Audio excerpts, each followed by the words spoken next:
Bismillahirrahmanirrahim. Assalamualaikum warahmatullahi wabarakatuh. Salam sejahtera bagi kita semua. Baik, pada pertemuan kali ini kita akan membahas topik tentang memahami perilaku individu. Nah,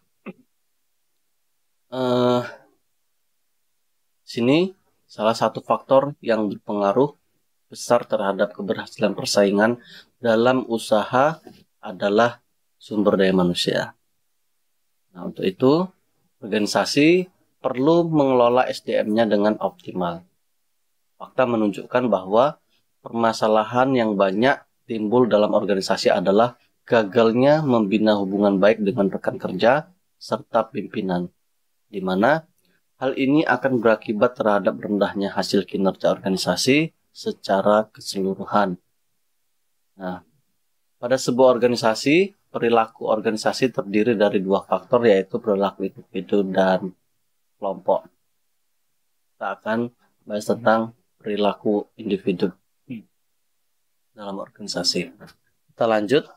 Perilaku organisasi atau PO, disingkat PO, yaitu perilaku organisasi adalah suatu studi yang menyangkut aspek-aspek tingkah laku manusia dalam suatu organisasi atau suatu kelompok tertentu yang meliputi aspek yang ditimbulkan dari pengaruh organisasi terhadap manusia, demikian pula aspek yang timbul dari pengaruh manusia terhadap organisasi. Tujuan praktisnya dari penelaahan studi ini yaitu untuk mendeterminasi bagaimana perilaku manusia itu mempengaruhi usaha pencapaian tujuan-tujuan organisasi. Nah, fokus perilaku organisasi atau PO yaitu untuk mengamati perilaku individu mulai dari topik seperti sikap, kepribadian, persepsi, pembelajaran dan motivasi. Kemudian yang kedua berkaitan dengan perilaku kelompok yang meliputi peran, norma, pembinaan tim, kepemimpinan konflik, dan yang ketiga aspek-aspek organisasi yang meliputi struktur, kultur, dan kebijakan serta praktek SDM-nya. Nah, tiga ini fokus perilaku organisasi. Melanjut tujuan dari PO, yaitu tujuan dari perilaku organisasi yaitu untuk menjelaskan, memprediksi, dan mempengaruhi perilaku. Bagaimana menjelaskan mengapa karyawan melakukan perilaku tersebut, kemudian memprediksi bagaimana karyawan akan menanggapi berbagai tindakan dan keputusan yang dikeluarkan, kemudian apakah itu bisa mempengaruhi karyawan dan lain sebagainya. Sampai ke pengaruh terhadap karyawan. Nah, kemudian studi awal tentang perilaku organisasi di sini kita lihat pada perkembangan ilmu perilaku manusia dalam organisasi menurut sejarahnya telah dimulai sejak gerakan manajemen ilmiah. Itu konsep birokrasi dari Weber, Henry Fayol, dan Taylor yang memberikan kontribusi berharga terhadap sejarah awal perkembangan bidang pengkajian perilaku manusia. Nah, sini perilaku organisasi atau PO tadi, Organization Behavior, perilaku organisasi adalah bidang interdisipliner yang didedikasikan untuk pembelajaran sikap, perilaku, dan kinerja manusia dalam organisasi. Nah, sikap masuk pada slide sikap. Nah, apa saja unsur dalam penyusun sikap dalam itu? Yang pertama ada kognitif, yang kedua ada afektif, dan yang ketiga ada behavior. Nah, apa itu kognitif? Yaitu unsur kognitif ini membentuk sikap, ya, adalah keyakinannya, opininya, dan informasi yang dimiliki seseorang tentang suatu objek. Nah, di sini contohnya pengetahuan tentang apa yang dituntut dari suatu pekerjaan atau kemampuan dirinya. Nah, ini masuk dalam kognitif yang membentuk sikap seseorang. Kemudian afektif. Ini seperti emosi atau perasaan seseorang terhadap objek. Contohnya, suka atau tidak suka terhadap pekerjaannya, marah, apa emosi apa yang perasaan apa, emosi atau perasaan apa yang dirasakan oleh seseorang tersebut terhadap objeknya. Kemudian yang terakhir itu ada behavior, yaitu kebiasaan atau perilaku seseorang terhadap suatu objek. Nah, misalnya biasanya dia datang tepat waktu atau datang lebih awal ataupun datang terlambat. Ini eh, kebiasaan dia yang akan menyusun atau membentuk sikap seseorang. Nah, ini dari kognitif, afektif, dan behavior yang menyusun suatu sikap individu. Nah, unsur sikap tadi ya sini dicontohkan ya kognitif. Pekerjaan saya sangat menarik. Ini berdasarkan dari eh, kemampuannya dalam suatu objek. Afektif. Saya sangat menyukai pekerjaan saya. Nah, ini berkaitan dengan emosinya atau perasaannya. Kemudian behavior. Ini contohnya saya akan ke kantor tepat waktu. Ini berkaitan dengan kebiasaannya. Biasanya tepat waktu akan timbul menjadi suatu kebiasaan. Ini jadi unsur dari sikap. Kemudian kita lanjut, itu sikap paling populer dalam sistem organisasi. Ya, saja yang paling populer, yang pertama kepuasan kerja. Ini kepuasan kerja ini itu sikap umum seseorang terhadap pekerjaannya. Dia puas nggak terhadap kerjaannya. Kemudian keterlibatan kerja. Nah, ini berkaitan dengan derajat di mana karyawan mengenal pekerjaannya aktif, pekerjaannya aktif di dalamnya, dan menganggap kinerja juga penting untuk keuntungan dirinya. Jadi sikapnya itu terlibat terhadap kerjanya, yang dimana saling menguntungkan antara belah pihak. Kemudian komitmen, ya, komitmen dalam organisasi, orientasi karyawan pada organisasi yang diukur dari kesetiaan, ya, identifikasi dan keterlibatan dalam organisasi. Nah, ketiga ini adalah sikap yang paling populer dalam sebuah organisasi. Kepuasan kerjanya, keterlibatan kerjanya, kemudian komitmennya dalam organisasi. Nah, kita lanjut ke kepribadian dan perilaku. Kepribadian atau personality, ya, yaitu serangkaian karakteristik yang mendasari pola perilaku yang relatif stabil dalam merespon ide-ide, objek, atau orang-orang di lingkungannya. Nah, di sini mengidentifikasi kepribadian, ini ada extrovert dan introvert. Tahu bahwa extrovert yang secara umumnya saja, nanti mungkin teman-teman bisa mengeksplor ya lebih dalam terkait dengan identifikasi kepribadian ini, ada extrovert dan introvert. Kalau secara umumnya extrovert ini lebih senang keluar ya, lebih senang berinteraksi dengan orang lain, kemudian introvert lebih senang mandiri. Nah, ini akan mempengaruhi kepribadian seseorang. Teman-teman bisa di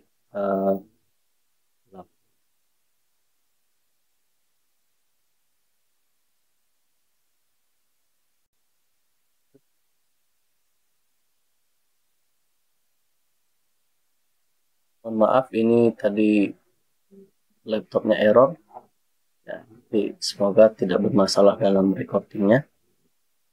Selanjutnya kita masuk pada indikator yang kedua, itu sensing dan intuition. Apa itu sensing? Sensing itu berkaitan dengan bagaimana individu memproses data dengan standar pada fakta yang konkret, praktis, realistis, fokus pada apa yang diyakini sekarang. Contohnya, biasanya di sini divisi perencanaan teknis dan detail aplikatif.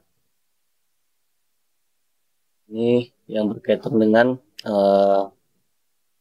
individu memproses data dengan standar dan fakta yang konkret. Kemudian intuition, ya, yaitu memproses data dengan melihat pola hubungan pikiran abstrak, konseptual, penuh inovasi, inspirasi, ide unik, dan lain-lain. Nah, jadi ada saying ya. Saying itu sesuai dengan fakta, yang konkret dan realistis. Kemudian kalau intuition, ya intuisinya. Lihat pola hubungan, pikiran abstrak, konseptual, inovasi, inspirasi, dan ide unik. Apakah individu tersebut memiliki kepribadian yang lebih dominan ke intuitionnya ya, ataupun sensingnya. Dan kita lanjut ketiga, yaitu thinking versus feeling.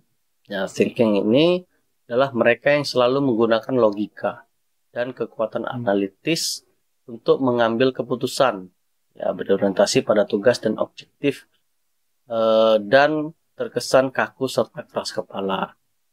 Ini kepribadian thinking. Kemudian feeling ya, adalah mereka yang melibatkan perasaan, empati, serta nilai-nilai yang diyakini ketika hendak mengambil keputusan. Ini contohnya bagus dalam menjaga keharmonisan dan memelihara hubungan. Kalau yang thinking tadi, melakukan analisa dan menjaga prosedur dan standar. Jadi harus, thinking tadi kan harus menggunakan logika, ya, kekuatan analitisnya. Nah kan, kalau feeling tadi lebih perasaan, lebih empati, yang ketika individu memiliki kepribadian yang perasa, ya, dia bagus ditempatkan untuk menjaga keharmonisan dalam suatu organisasi.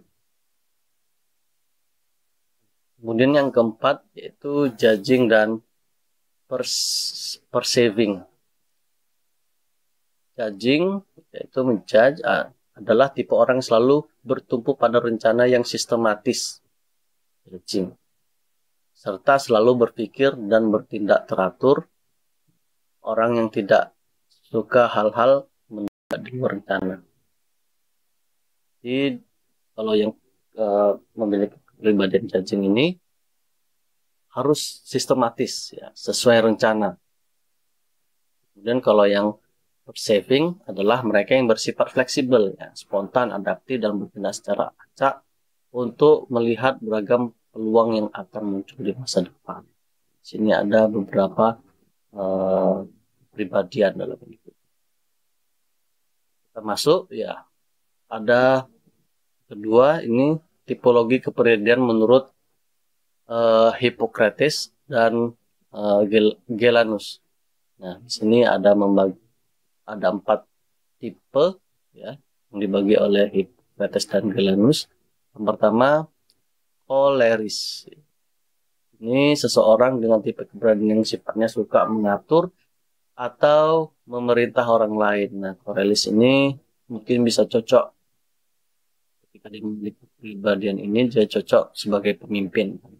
Kemudian yang kedua, melankolis. Melankolis ini karakter sifat yang serba teratur, rapih, berjadwal, dan tersusun rapi sesuai pola. Melankolis. Kemudian flegmatis, seorang dengan kepribadian yang kurang bersemangat, kurang teratur, serba ingin, cenderung pendiam dan kalem, tetapi ketika memecahkan masalah umumnya akan sangat menyenangkan. Kemudian individu. Kemudian yang terakhir, sanguinis, itu karakter yang cenderung bersemangat. Nah, suka berbicara, memiliki gejolak emosi yang tinggi, tetapi cenderung pelupa, ya, berpikir pendek dan hidup serba tidak teratur. Ini adalah tipe-tipe kepribadian. Nah, kemudian kita masuk pada persepsi. Persepsi adalah bagaimana kita mengartikan lingkungan sekitar dengan menyusun dan menafsirkan kesan sensoris. Ya, manajer perlu memahami persepsi karena orang-orang berperilaku atas persepsi mereka. Sini ada teori atribusi bergantung pada 3 faktor. Ya. Yang pertama, ciri khas. Kemudian yang kedua, konsensus. Yang ketiga, konsistensi. Nah, Ketiga faktor ini ya, membantu manajer dalam menentukan apakah perilaku karyawan ini diatribusikan dari faktor internal atau eksternal. Jadi dilihat dari ciri khasnya, yaitu ketika seorang menunjukkan perilaku tertentu terhadap situasi tertentu. Misalnya, perilakunya tidak biasa, ya, dari ciri khas. Kemudian konsensus, ketika orang lain merespon dengan cara yang sama pada situasi yang sama. Kemudian konsistensi, ya, ketika seorang berperilaku secara rutin dan konsisten. Pada pembelajaran, yaitu pertama, ya, operant conditioning yang menyatakan bahwa perilaku adalah fungsi dari konsekuensinya. Manajer bisa menggunakan ini untuk menjelaskan, memprediksi, dan mempengaruhi perilaku. Teori pembelajaran sosial menyatakan bahwa individu belajar melalui pengamatan terhadap apa yang terjadi pada orang lain dan dengan pengalaman langsung. Ini masuk pada teori pembelajaran sosial. Kemudian manajer dapat membentuk perilaku dengan menggunakan penguatan positif, penguatan negatif, hukuman, dan pemusnahan.